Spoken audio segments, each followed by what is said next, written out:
Et bonjour Gabriel. Bonjour Eric. Gabriel Mouly, conseiller en immobilier sur Béziers et autour, le Biterrois. Et bien sûr sur Télé Béziers Sud, c'est la chronique numéro 16. Avec un état des lieux, on se trouve à peu près tous les 3 mois. Ça fait 3 mois déjà, on s'était vu le 24 juin dernier. Au début de l'été. Voilà. Au début de l'été. Que s'est-il passé depuis? Les tendances ont-elles évolué au niveau de l'immobilier? Quand quelqu'un veut acheter un bien sur Béziers, qu'est-ce qui se passe par rapport à il y a quelques mois? Alors au niveau du marché, ce que j'avais dit un petit peu en juin, c'était que l'hiver avait été très calme, un petit peu chaotique. Le marché, avec la crise un peu globale, l'augmentation des taux d'intérêt, ça avait été très calme. Et là, cet été, et surtout particulièrement depuis la rentrée, ça a fortement repris.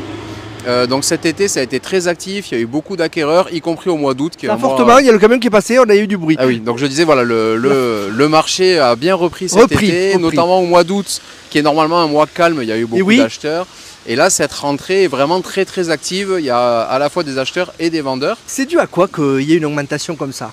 Il y a une meilleure discussion du prix?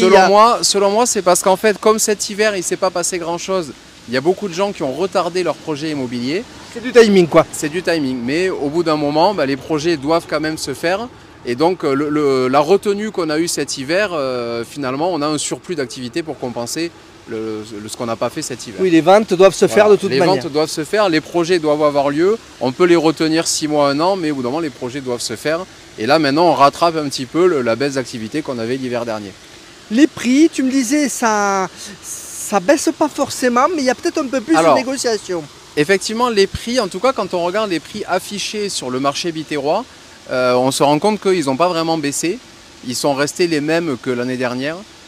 Donc on ne se rend pas vraiment compte s'il y a une modification du marché. Par contre, ce que moi je remarque, c'est que les négociations pour les ventes sont plus importantes. Il y a plus d'aller-retour entre je te propose ça, je refuse, je baisse. En fait, le prix négocié est plus important. Avant, on négociait peut-être 3-4%. Dès le départ, et là, on négocie maintenant, plus. Les vendeurs ont tendance à recevoir des offres plus basses. C'est pas sur la durée que la négociation est plus longue. C'est tout de suite qu'il y a un prix beaucoup plus bas. La durée de la négociation, ça dépend d'autres facteurs. Mais je pensais que c'était ça. Mais c'est le montant. On négocie direct beaucoup plus. Le montant de la négociation est plus important. Et je le constate là en particulier depuis 6 mois. Qu'on a des montants de négociation qui sont plus élevés. Et c'est accepté ou... Oui, accepté donc. Après, pareil, il faut que les projets se fassent. Donc malheureusement, les acheteurs, eux, ils sont coincés entre des taux d'intérêt qui ont augmenté et aussi des coûts de rénovation, pour le cas des biens avec travaux, qui ont explosé, qui ont doublé depuis le Covid. Entre 2019 et maintenant, les coûts de rénovation ont plus que doublé. Donc les appartements avec travaux, pour que les acheteurs, quelque part, rentrent dans leurs frais, se négocie beaucoup plus qu'avant. Les gens le savent, ça c'est le prix des matières premières qui a augmenté, c'est ça? Le prix des matières premières, l'acheminement, tout ce qui s'est passé avec le Covid, la main d'œuvre. Maintenant, pour rénover un appartement, on se rend compte que c'est 2 fois plus cher.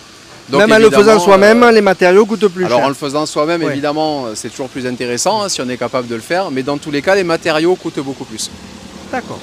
Donc ça participe évidemment à faire en sorte que les négociations soient plus importantes pour un achat. Alors, ce point on le sait, mais Béziers reste toujours plus intéressant que Montpellier. On revenait, comme on était bas, les prix ont augmenté depuis quelques années, mais ça reste intéressant d'investir sur Béziers. Ça reste intéressant, et d'ailleurs, je remarque aussi qu'on a de plus en plus d'acheteurs de Montpellier. C'est vrai qu'il y a 3-4 ans, des investisseurs, voilà, il y a 3-4 ans, on avait beaucoup d'acheteurs des grandes villes, de Paris, de Lyon, etc. Et maintenant, il y a de plus en plus de Montpelliérains qui viennent acheter à Béziers parce que en fait, Montpellier est devenu vraiment très cher maintenant. Et Béziers, il y a un attrait qui se fait. Il y a un attrait de Béziers qui est pas loin de Montpellier, c'est à 45 minutes. Il y a l'autoroute, on est proche de la mer, sauf que c'est beaucoup moins cher que Montpellier. Et j'ai beaucoup d'acheteurs montpelliérains en ce moment qui viennent, alors que j'en avais, il y a 3-4 ans, j'en avais presque pas. Et maintenant, on en a quand même un certain nombre. Donc le prix, ça va être souvent des petites surfaces, il n'y a pas des gros... c'est quoi la moyenne, une vente? Est-ce qu'on peut dire une moyenne d'une vente sur Béziers? C'est difficile, c'est compliqué parce qu'entre les appartements et les maisons, c'est plutôt des petits biens. On va dire que les maisons, la plupart des acheteurs, je vais me fier par rapport au budget des acheteurs. Quand les acheteurs m'appellent pour une maison, en moyenne, c'est entre 200 et 250 000 euros, les prix les plus recherchés. Au-dessus de 250 000 euros, on n'intéresse plus déjà la plupart des acheteurs. C'est pas exorbitant, ça va, voilà. ça reste oui, on reste moyen. Par rapport à Montpellier, c'est sûr que...